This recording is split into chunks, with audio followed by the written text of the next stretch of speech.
Hey everyone, it's John here back with another video, and today I'm going to be talking about my top 20 centermen currently in the NHL today. So if you are here, of course, do subscribe, drop a like, do all that good stuff. I want to make it clear right now, when you make these lists, a whole bunch of people are making these lists. There's obviously going to be controversy. I have my own opinions. Everyone has their own opinions.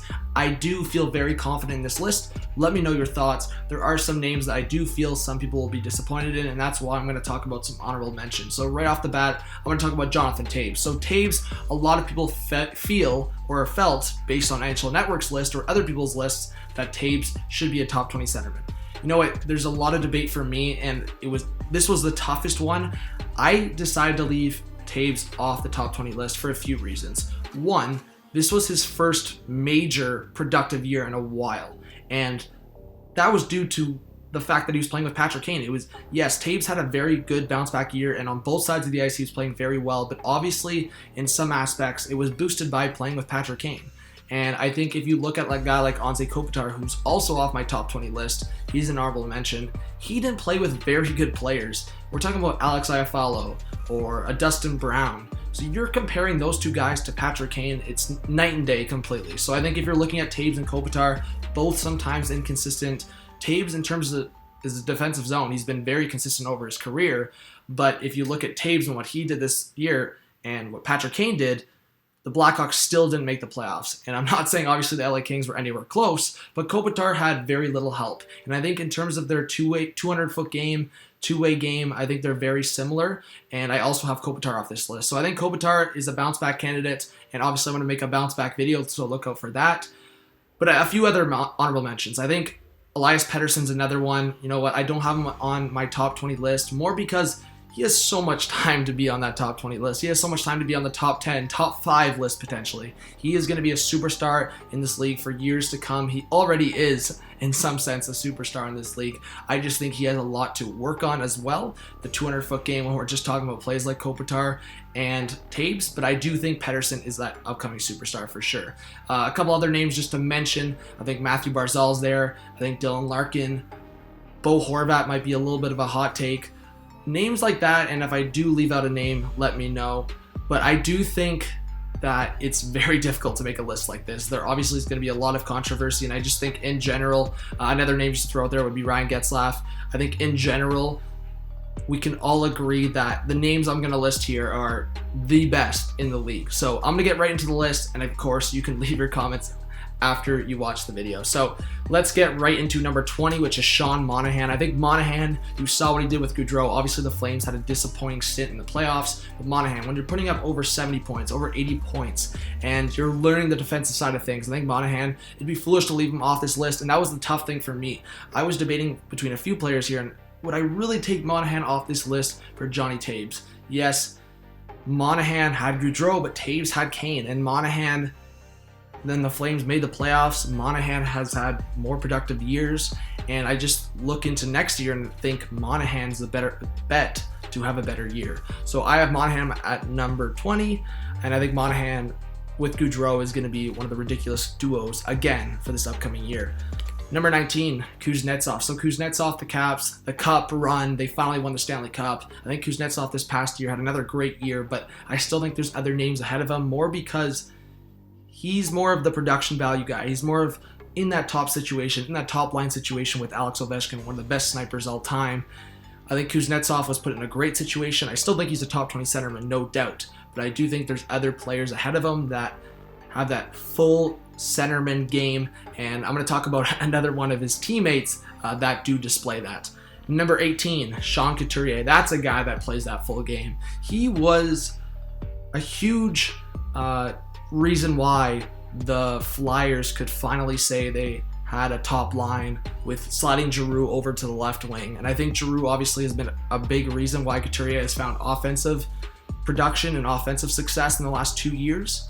And Couturier was a bit of a snub getting left off of NHL Network's top 20 centerman, but I do have him here. I think at 18, Couturier is going to prove to be a top centerman in this league for years to come. And I think for this upcoming year, he's going to be a big reason why I think the Flyers might make the playoffs. Number 17, Couture. I think, you know what? Couture is a guy that I just love watching. He's probably one of my favorite players to watch in terms of he is very consistent, and he's a playoff performer. You saw what he did last playoffs. He's so much fun to watch for the Sharks.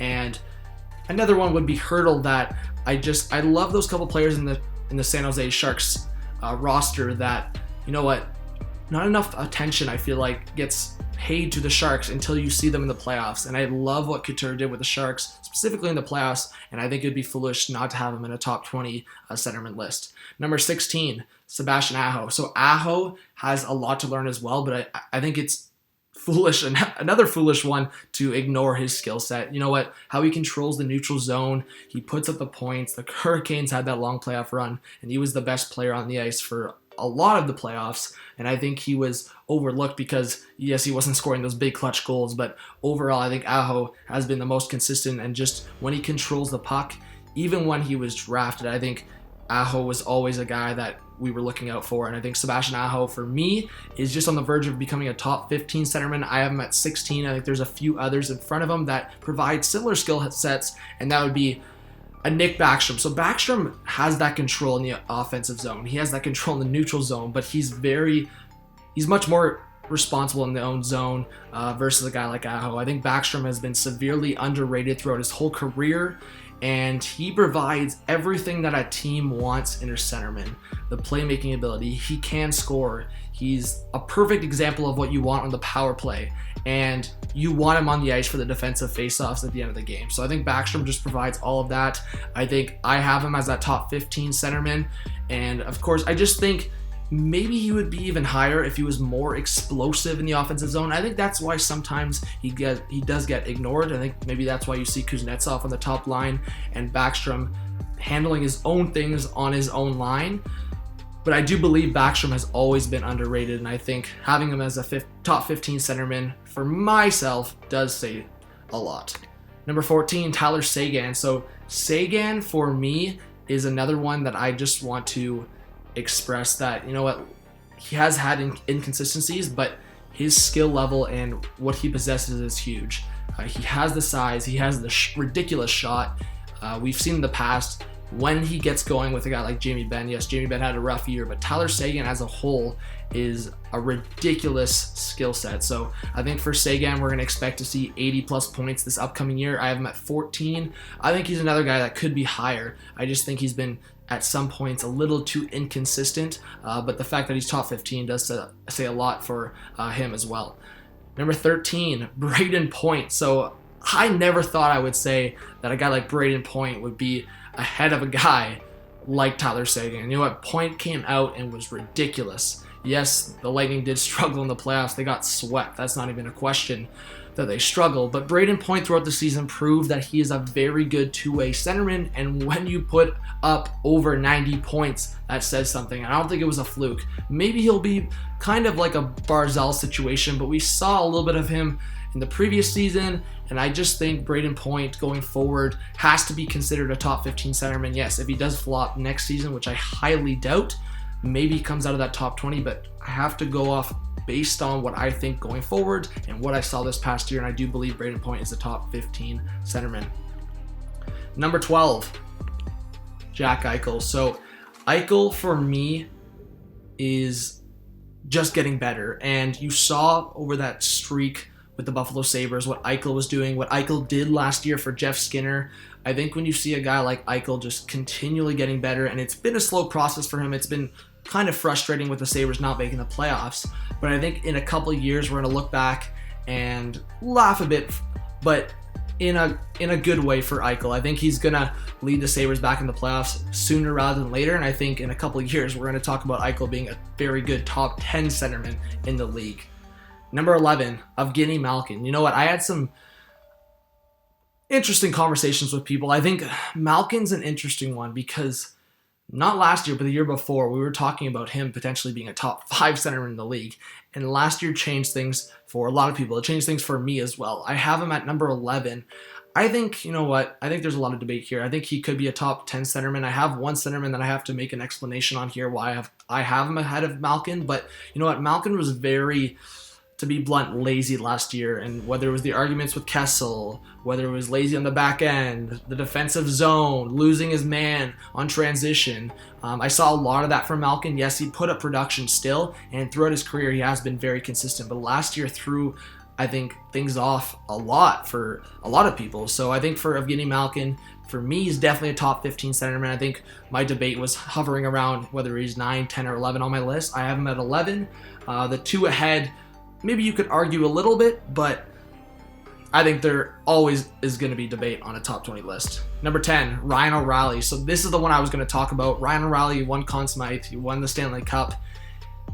The reason why I have him ahead of Malkin is because what he can do on both sides of the ice and what you saw from him last year in the season, in the playoffs. He was the reason why the Blues even had a chance of making the playoffs. If not for Ryan O'Reilly in that first half of the year, who was playing well for the Blues? No one. It was just Ryan O'Reilly. So I think Ryan O'Reilly proved last year that moving forward, he can be a top 10 centerman in the league. And that's where my debate came in, that I had to have Ryan O'Reilly at number 10. Number 9, Steven Stamkos. So Stamkos, and you know what? Again, back to the Lightning. They struggled in the playoffs, but Steven Stamkos has been consistent in terms of production. He's got that huge booming shot on that left side. And I do think Stamkos is responsible enough in his defensive zone where we can still call him a top 10 centerman. I think obviously Stamkos is getting older, and Brayden Point in the future is going to be the guy with the Lightning that once Stamkos gets into 34, 35, Brayden Point might take the reins. But for right now, Stamkos is the captain. He's the leader of the best team in the NHL in terms of the season. Obviously, that doesn't matter once you get to the playoffs, and that's when we talk about that previous center, Ryan O'Reilly, winning the Stanley Cup. Stamkos has to do that. And I think when we talk about Steven Stamkos being a top 10 centerman, he is that, but I think the resume would just get that much better with that Stanley Cup, of course. That's not even a question. But I think Stamkos has all the skill sets. He has the playmaking ability. Yes, he has a stacked team, but I think with the Lightning, you just can't ignore what Stamkos provides. Number 8, Mark Scheifele. Scheifele it's no question. 200-foot game, two-way game. Yes, he bounces off Blake Wheeler really well, but we've seen individually what he can do for the Winnipeg Jets. He's been one of the best Jets players in the last couple of years. He's produced. He has killed penalties. Blake Wheeler has killed penalties, and that's what the Jets have been known for. They have been known to score a lot and be very solid defensively, and they've also been known to lay on the hits, be huge. And I think Scheifele just provides everything in his game. And when you're a guy like Scheifele producing over 70, 80 points and doing everything in the defensive zone, I think Scheifele for me is just no question to be hovering in around that top 10 center spot. And I think for myself, having him in around 7 and 8 was never a question. Number 7, John Tavares. Tavares, Matthews, and I'm not trying to give spoilers here. I think it was a kind of a 1-2 flip here. I think my top 5 centermen were never questioned on this list. I think it was after that where it got more difficult. Even from 10 to 20, it got super difficult for me. But I think Tavares is at 7. I think the guy ahead of him is just a little better in some areas. Maybe Tavares is a little more responsible in the defensive zone, but I just think the explosiveness from the next guy on this list is just a little better for me in terms of rankings. But John Tavares, when you're scoring the amount of goals, when you're coming to the pressure market in Toronto, and yes, he had Mitch Marner putting it on his stick, half of that for his goals, but I just think for John Tavares, another one where you'd just be foolish not to recognize that he is in around top 10 centerman. So I have him at number 7, and then the next guy, Austin Matthews. So Matthews, again, I think the shot is one thing over Tavares. I think the explosiveness, I think he constantly keeps getting better and better. I think the size as well, and he's learning that defensive game from Tavares. I have him just ahead, and I think that's why maybe NHL Network had Tavares ahead, is because Tavares right now is the guy that's more mature, but Matthews is getting there so fast that I just think going into next year, Matthews is going to be ridiculous. He's going to be electric, and I have him just ahead of Tavares, and maybe Tavares is a little more responsible in the defensive zone. But this next guy is why I have him ahead of Matthews, and that would be Patrice Bergeron. Bergeron is ridiculous on both sides of the ice. And yes, he was playing with Marchand, he was playing with Pastrnak.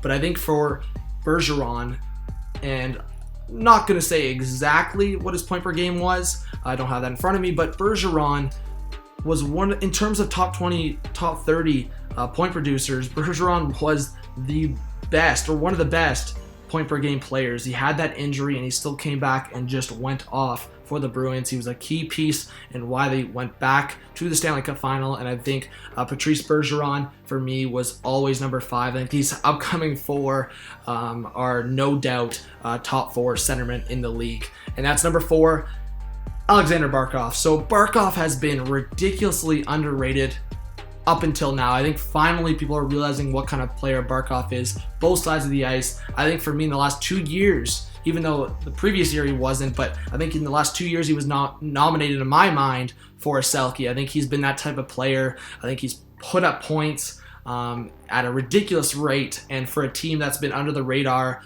for their whole stint in being the NHL, the Florida Panthers, they don't have the greatest market, but Barkov quietly but loudly recently has shaken the Eastern Conference in the sense that now when you have a guy like Quenneville coaching, you have a new goaltender in Bobrovsky. I think Barkov is going to be that guy that leads the Panthers back into the playoffs. Number 3, Nate MacKinnon.